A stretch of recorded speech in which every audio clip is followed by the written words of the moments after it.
BCom part first केस ANF के second paper व्यावसायिक सांख्यिकी में आज का हमारा टॉपिक कलेक्शन ऑफ डाटा यानी समंकों के संग्रहण से है।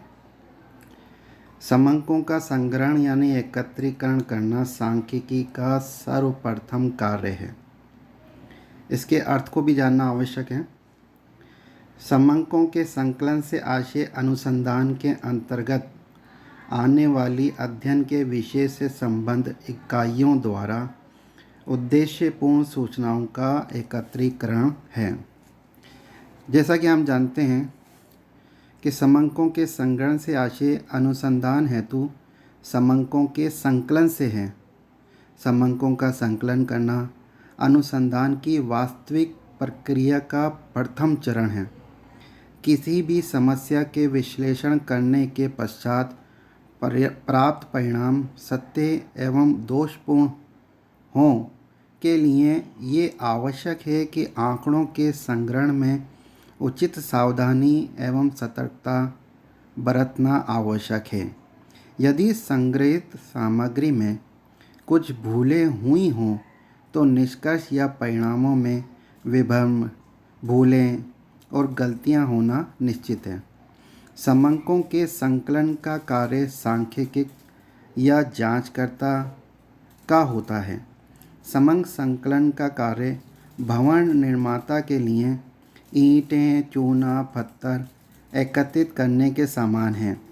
जिस प्रकार इन सामग्रियों को इकट्ठा किए बिना भवन निर्मित नहीं किया जा सकता, उसी प्रकार समंकों के संग्रहण के बिना अनुसंधान का कार्य आगे नहीं बढ़ सकता।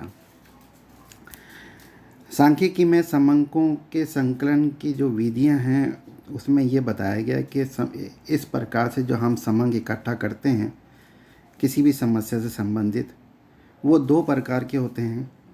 The first one is primary data and the second one is द्वितीयक समंक, जिसे हम सेकेंडरी डाटा कहते हैं। जांचकर्ता द्वारा मौलिक रूप से एकत्रित किए जाने वाले आंकड़े प्राथमिक समंक होते हैं। ये समंक बिल्कुल नए सिरे से इकट्ठा किए जाते हैं। सरकार जैसे जनगणना आदि कराती है तो जनगणना के द्वारा जो जनसंख्या के समंक एकत्रित किए जाते हैं वे प्राथमिक समंक कहलाते हैं। जैसे मान लीजिए किसी एक क्लास के बच्चों की ऊंचाई के आंकड़े हमें लेने हों तो उस पर्टिकुलर क्लास में जाके समस्त बच्चों की जो ऊंचाई है उसके माप लिए जाएं तो ये प्राथमिक समंक कहलाएंगे।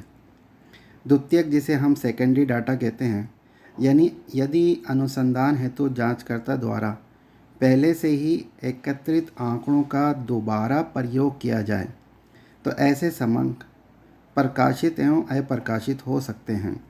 इनको हम सेकेंडरी या द्वितीयक समंक आंकड़े कहते हैं। उदाहरणार्थ, यदि कोई जांचकर्ता अजमेर विश्वविद्यालय के विगत वर्षों के विभिन्न परिणामों का तुलनात्मक अध्ययन करना चाहता है तो वह विश्वविद्यालय से जो समंक यानी प्रकाशित परिणाम प्राप्त करेगा उसे हम द्वितीयक समंक कहते हैं। प्राथमिक समंकों का संकलन करने में समय एवं धन एवं शक्ति की आवश्यकता होती है, परंतु ये सत्यता के बहुत करीब होते हैं। द्वितीयक समंक आसानी से उपलब्ध हो जाते हैं क्योंकि ये ज़्यादातर प्रकाशित होते हैं। सांख्यिक को द्वितीयक आंकड़ों का उपयोग खूब सोच समझकर किया जाना चाहिए। समंक हमारे यहाँ पर जो प्राथमिक समंक हैं उनको प्राप्त करने की विधियाँ या यूँ कहें कि उनको प्राप्त करने के जो स्रोत हैं उनको बताया गया है। तो उसमें फर्स्ट वन इस कि प्रत्यक्ष व्यक्तिगत अवलोकन, जिसे हम एक प्रकार से डायरेक्ट मिलना कह दें। अप्रत्यक्ष मौखिक अवलोकन, संवाददाताओं द्वारा या स्थानीय स्रोतों द्वारा सूचना, प्रश्नावलियों द्वारा सूचना प्राप्त करना, प्रगणकों द्वारा अनुसूचियाँ भराना। कई दफ़ा आपने देखा होगा कि जनसंख्या जब आंकड़े लिए जाते हैं तो आपके घर में एक व्यक्ति आता है जिसे हम जांचकर्ता कहते हैं और वह आपसे आके क्वेश्चनेयर या मान लीजिए जनगणना के संबंध में बहुत सारे प्रश्नों के उत्तर आपसे प्राप्त करता है। इसको हम क्वेश्चनेयर वगैरह कहते हैं। तो ये जो प्राथमिक समंक इकट्ठे किए जाते हैं उनमें सबसे पहला है कि प्रत्यक्ष व्यक्तिगत अवलोकन। इसमें अनुसंधानकर्ता व्यक्तिगत भेंट द्वारा आंकड़े एकत्रित करता है, यानी अनुसंधान का क्षेत्र सीमित हो तो इस विधि का उपयोग किया जा सकता है। इस विधि का प्रयोग करने हेतु अनुसंधानकर्ता में अनुभव, कुशलता, धैर्यवान तथा विनम्र होना आवश्यक है। इसमें आवश्यकता अनुसार प्रश्न भी पूछे जा सकते हैं, परंतु ऐसे पूछे जाने वाले प्रश्न बहुत ही कम, सरल एवं स्पष्ट हों। जांचकर्ता को इसका ध्यान रखना चाहिए। ये इस प्रकार से जो आंकड़े इकट्ठे किए जाते हैं ये यथार्थ के बहुत करीब होते हैं, क्योंकि डायरेक्ट आप किसी व्यक्ति से उनसे संबंधित प्रश्नों का उत्तर प्राप्त करते हैं। दूसरी विधि अप्रत्यक्ष मौखिक अवलोकन है। यदि अनुसंधान का क्षेत्र विस्तृत है तथा प्रत्यक्ष अवलोकन करना संभव नहीं हो तो इस विधि का प्रयोग किया जाता है। इसमें अनुसंधानकर्ता स्वयं समग्र क्षेत्र में नहीं जाता है। अनुसंधानकर्ता इस कार्य हेतु प्रश्नावलियाँ या साक्षात्कार या अनुसूचियाँ आदि का प्रयोग करता है। जांच समिति गठन करके जांच करवाना इस विधि का एक उदाहरण है। जिसमें कि व्यक्तियों से सूचनाएं प्राप्त की जाती हैं और जिन व्यक्तियों से ये सूचना प्राप्त की जाती हैं उन्हें हम साक्षी के रूप में जानते हैं। इसी प्रकार से संवाददाताओं द्वारा या स्थानीय स्रोतों द्वारा भी सूचना इकट्ठी की जाती हैं। इस पद्धति में सांख्यिक अलग अलग स्थान पर संवाददाता नियुक्त कर देता है, जिनसे सूचना प्राप्त करके वो अनुसंधान में उसका उपयोग करता है। सरकारी, अर्ध सरकारी एवं निजी संस्थाओं प्रकार की जो इस प्रकार की संस्थाएं होती हैं इस रीति में समंक इकट्ठा करती हैं। इसमें धन व समय की बचत होती है। ये विधि वहाँ उपयोग में लाई जाती है जहाँ समंक नियमित रूप से इकट्ठा करना ज़रूरी नहीं होता। प्रश्नावलियों द्वारा भी सूचना प्राप्त की जाती हैं। इस विधि में जांचकर्ता जांच हेतु प्रश्नों की एक तालिका तैयार कर लेता है तथा सूचना देने वाले के पास भेज देता है। वे इसे भरकर वापस भेज देते हैं। कई प्रकार सरकारी कार्यालय में नियमित रूप से मजदूरी के संबंध में, आय व्यय के संबंध में, रहन सहन के जो खर्चे हों उसके संबंध में समंक संग्रहित किए जाते हैं, इकट्ठे किए जाते हैं। उसमें हम इस क्वेश्चनेयर के द्वारा जो है सूचनाएं या आंकड़े इकट्ठे करते हैं। अनुसूची बनाते समय सांख्यिक को प्रश्नों को सरल और कम बनाने चाहिए तथा समस्या से केंद्रित हों, इसका ध्यान रखना चाहिए। इस विधि में कम खर्च में सूचना प्राप्त करना बहुत आसान होता है। इस समय की भी बचत होती है। कई दफ़ा हम सूचकों जिसे हम परगणकों द्वारा अनुसूची भरवा के भी सूचना प्राप्त करते हैं। इस विधि में परगणक व्यक्तियों से सूचनाएं प्राप्त करते हैं तथा प्रश्नावलियाँ भराई जाती हैं। तत्पश्चात अनुसंधानकर्ता इसका प्रयोग अपनी जांच में करता है। व्यक्तिगत भेंट के कारण सूचनाएं यथार्थता के करीब होती हैं, परंतु ये विधि खर्चीली होती है। इस विधि हेतु परगणकों या सूचकों में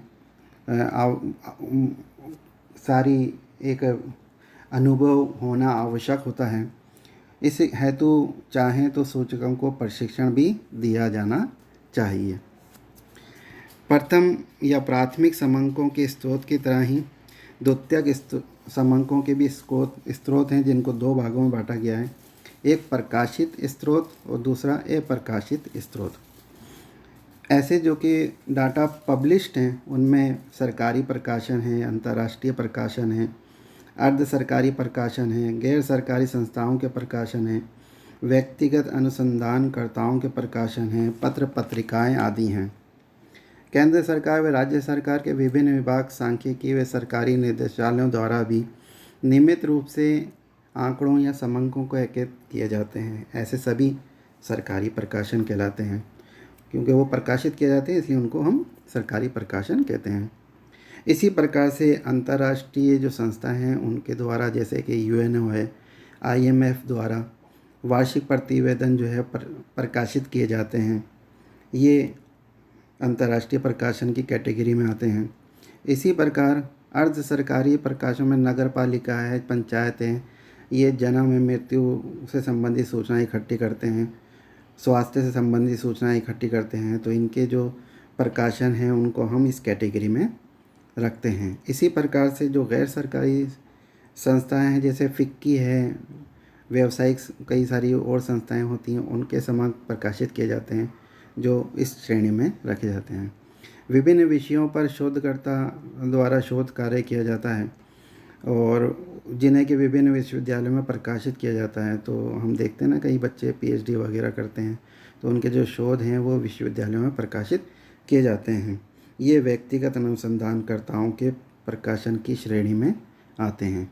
इसी प्रकार से social, economic, commerce and trade आदि से संबंधित विभिन्न पत्र पत्रिकाएं हैं जिनमें कि नियमित रूप से आर्थिक व व्यावसायिक समंक प्रकाशित किए जाते हैं, वो द्वितीय समंकों की इस स्रोत की कैटेगरी में आते हैं।